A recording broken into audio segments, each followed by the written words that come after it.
Okay, welcome back.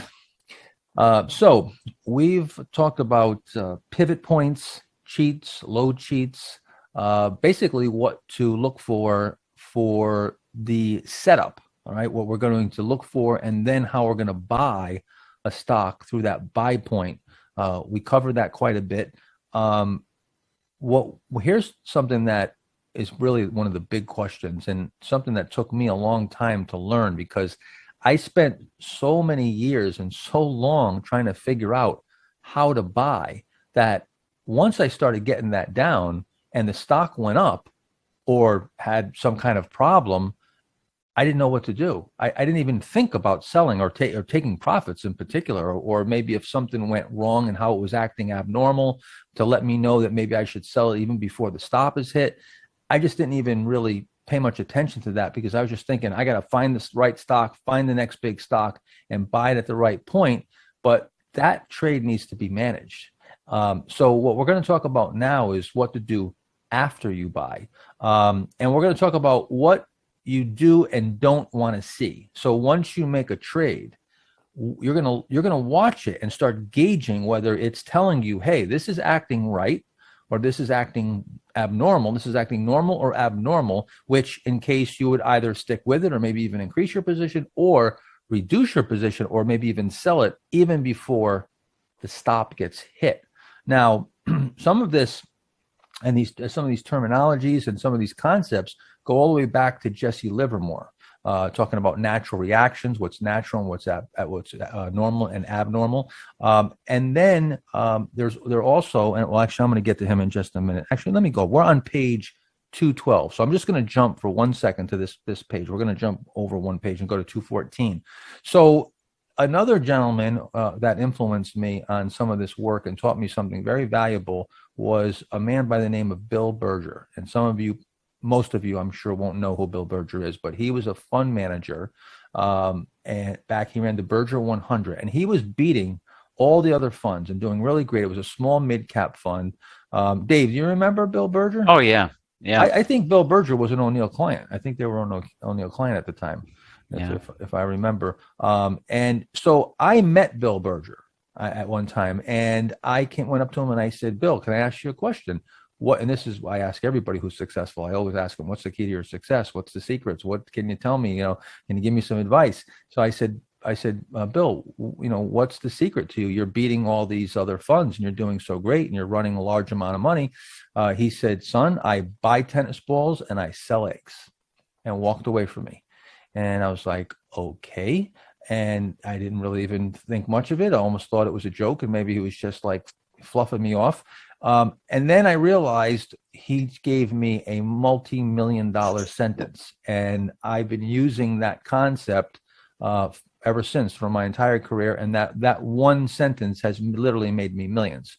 So let me show you here what this means. And so when you buy a stock and it's coming out of these bases and coming through this pivot point, right? You've done your analysis, you're in the uptrend, you found the VCP, you identified the pivot point. David and I talked about that right side being really tight. We want to get it down to single digits.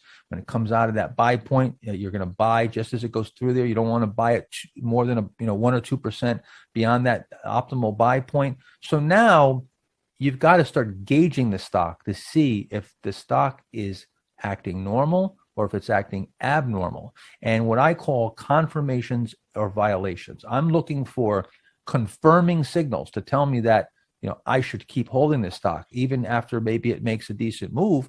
I might hold it for a much bigger move.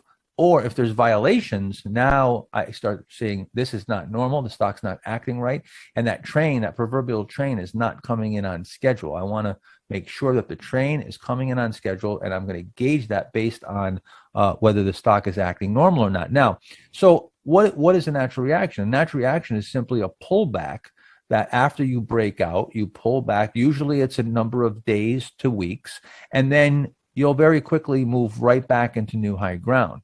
That pullback will generally be on lighter volume than the breakout or the subsequent breakouts. And the key is that you want to see that tennis ball action. So we know it's a natural reaction, or I should say we don't know it's a natural reaction until we get the tennis ball action. The tennis ball action, you look for to take it back into new high ground, get back through the reaction high. So the reaction high is right here on this left side.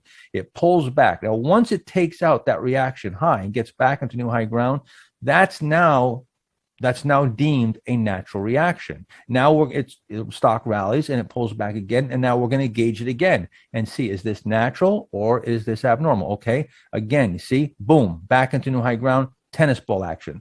Bounces like a tennis ball. That's the concept. If you take an egg and you drop it on the ground, it goes splat. You take a tennis ball, you throw it on the ground, it bounces right back, right?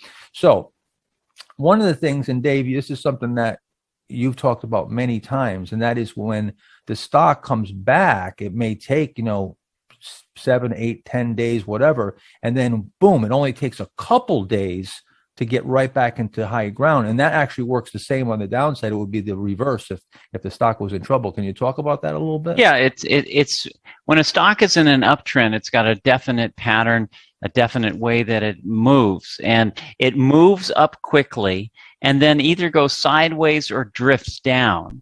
And then it moves up again quickly, and then sideways and drifts down.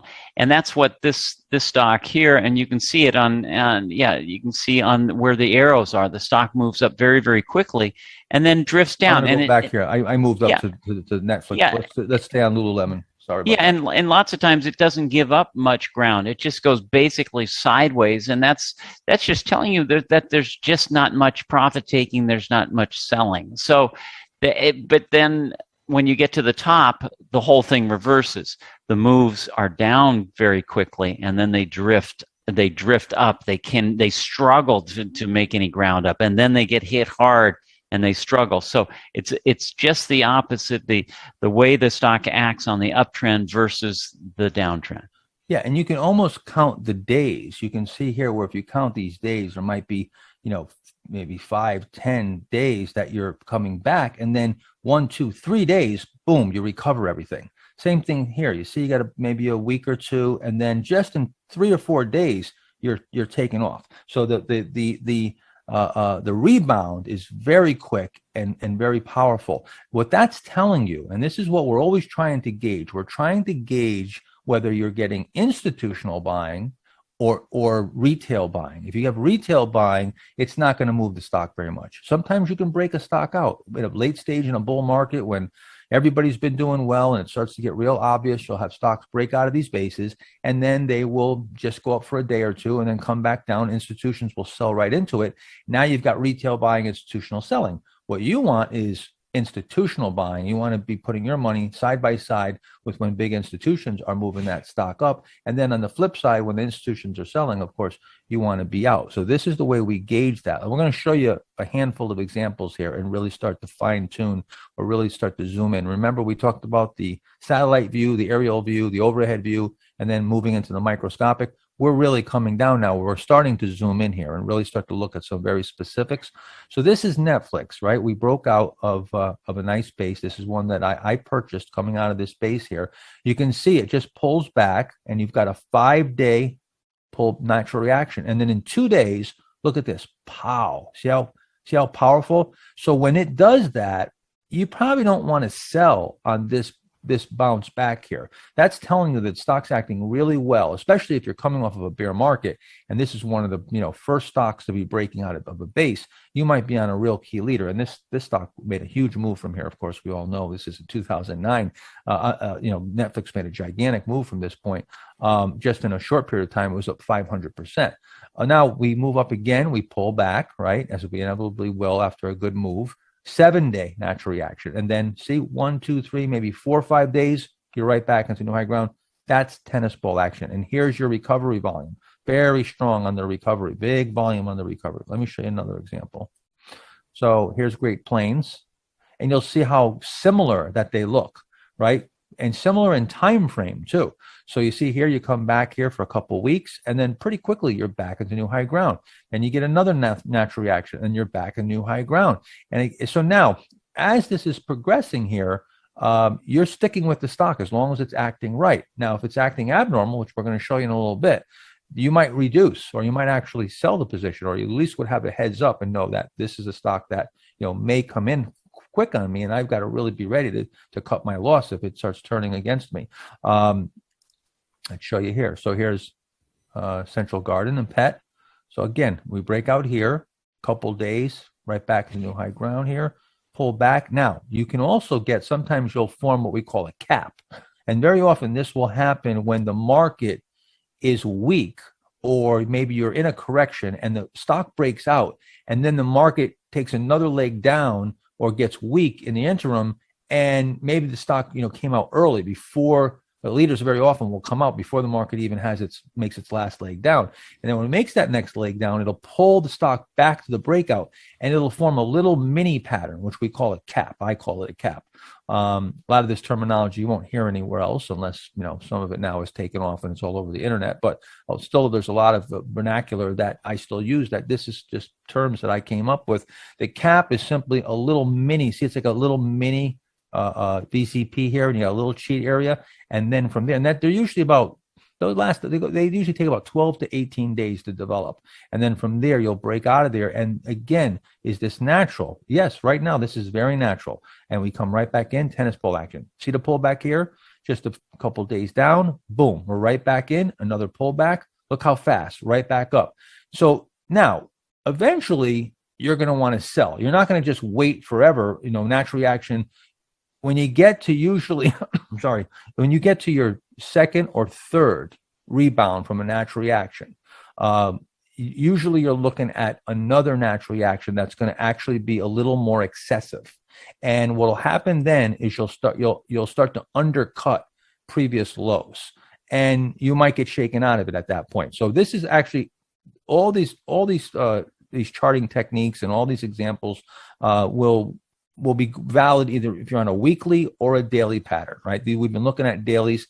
Now we're looking at a weekly. But I just want to show you how we come out of this base, right? We move up, natural reaction, we move up, and you've got a handful of natural reactions. Remember, this is weekly now. So this is 1-2 weeks, 1 week here, another 1-2 weeks here, you're back in.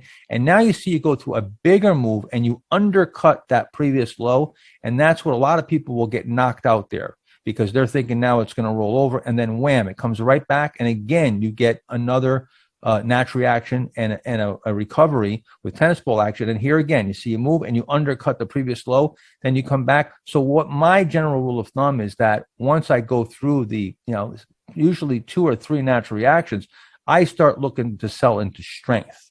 And I don't want to wait for this, because I don't want to get shaken out. I might it starts to get more volatile once you get that move. Dave, you hold stocks, probably for at least, in recent times. I think you hold stocks longer than I do. I'm more of a trader. I know you do trade as well too. But what, when you go through where you're getting a number of natural reactions of stocks moving up, are you selling at what point are you selling into strength versus waiting for it to reverse and give back too much of the gain? Well, when it's made a nice move on a percentage basis, I mean, so this stock that we're looking at breaks out at 18 and makes a move to 28. That's really almost a 50% move that stock makes.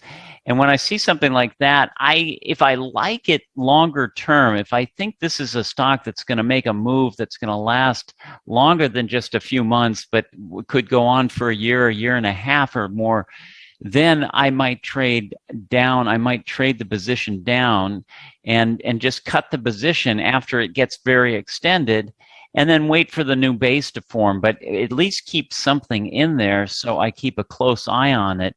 Because sometimes what can happen is you do take if you take everything out on strength, then 3 weeks later you're looking the other way, and then all of a sudden the stock takes off and gets extended, and you can't get aboard. So it depends. If I really like the fundamentals and the group that it's in, and there's a real theme of why it's moving.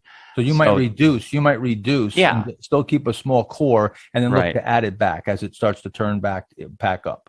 Exactly. Right. So now, the one of the keys here that I want you to understand is that once you go through these couple of natural reactions, 2, 3, 4 natural reactions, what if you want to play it for a bigger move, you're most likely going to have to hold through some volatility, a larger pullback, and even an undercut of a previous low. So I just want you to be aware of that that's where it will start to be unnatural, if you will. You're going to have wider moves, but they're just going to start to, the characteristics of them are, and the dynamics are going to be a little bit different. And you're going to start getting shakeouts and larger moves, larger bases, and there'll be more volatility. And the more the stock goes up, the more that's going to happen. You're going to get more and more volatility until you start really getting to where it comes under distribution. You get into a stage 3 top, and then you roll over into stage 4, and you should be long gone after that. Let me show you another example. So here's another one, and this is just what Dave just talked about a 50% move. This is coming out of this power play. I actually bought this stock coming out of this little base right here. It's a small base because it's a power play, AMAG, and it made a nice move in a short period of time. You're looking at maybe 1, 2, just a couple months, 2.5 months, you're up 50%. So you went through a handful of little natural reactions, you see, and now it gets more volatile and you undercut this low. Then it comes ripping right back. Again, runs up. You see, you go through this and you undercut the low, and then it comes back. So playing for that bigger move is now going to require you going through wider move, wider volatility, and some undercuts of the low. I just want to make you aware of that, so you can understand the maturation. And we're gonna take this to where we get to the longer term top, and we'll start to show you what the bigger tops look like when you're getting to the stage 3 and then to stage 4. This is just looking at it from that move up from the base.